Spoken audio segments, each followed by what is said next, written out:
good morning. I pray your week is off to an amazing start. Most of us are familiar with the story of David and Bathsheba. David sees a beautiful woman bathing and he says, "Hey, I'm going to take her to be my wife." It turns out she's married. So David comes up with an elaborate scheme to get her husband killed so he can take her as his wife. The plan works. David takes the woman. But then a prophet by the name of Nathan comes to David, tells him a story. He says, "Hey, King David, there was a rich man and a poor man in the same city. The rich man had plenty of flocks, plenty of animals. The poor man had one lamb. The rich man takes the one lamb from the poor man and uses it as a sacrifice. David is so upset with what he hears.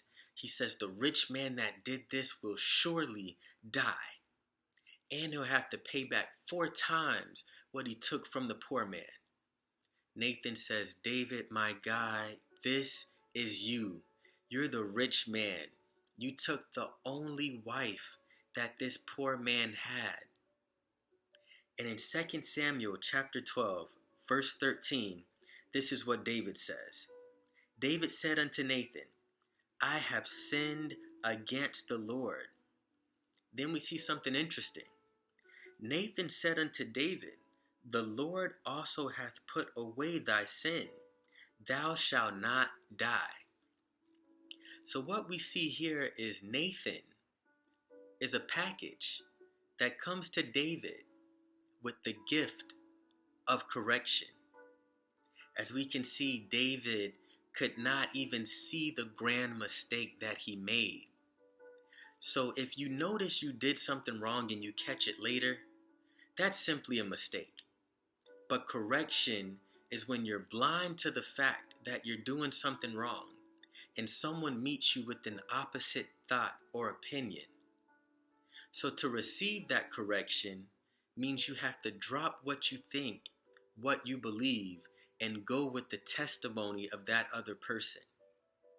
What that looks like is if I'm going around preaching, "Hey everybody, the sky is purple and green," and my leader calls me one day, "Hey Joe, you're doing great, but the sky is blue." The sky is blue. Receiving that correction looks like me dropping my thoughts about the purple and green sky and going with what I'm taught by my mentor, by my leader. That's what receiving correction looks like. Now, if I say, this person, they're washed out, they're old, they're ignorant, they don't get it. If I push that aside, get upset, talk bad about them, now I'm offended instead of receiving correction. No man is perfect. We all need correction at some point, and we need it from someone. God is not always going to get off his throne and personally correct you every time you're wrong about something. He sends you a gift of correction. He places it inside of the family that you have in the body of Christ. We have to help each other. But if you believe you don't need correction at any time, that means you think you're perfect and you've made yourself God of your own life. No man is perfect. How do you know if you're standing on the right side? It's simple. Can you name 3 to 4 people that can correct you at any time and you're willing to say, "Hey, I probably made a mistake. I need to check what I think"? If not, that means you're the only person that can correct you. And as we've seen from King David, a legend among men, nobody gets it right all the time. We need the gift of correction in our life. And it looks like someone else coming to us with the truth. You have to face it and move on receiving that correction in love.